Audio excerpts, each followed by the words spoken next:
Anong binibuild mo? Yung Lego mini figure. Oh, nice.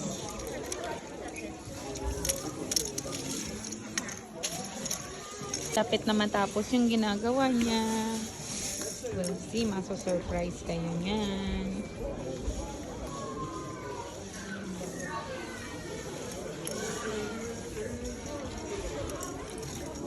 Wala siyang ginagayahan yan. Nasa isip niya lang. Kanya, free naman dito mag-build ng anything you want. Ayan o. Ang daming magagaling dito. Ayan o. Diba? This is Lego's house.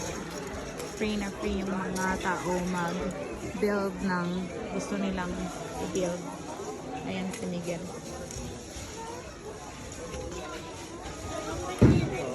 We'll see. Patingin. Patingin.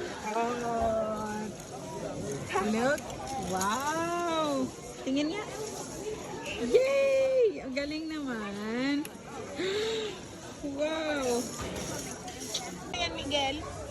Si Brickman. Ay, galing ah.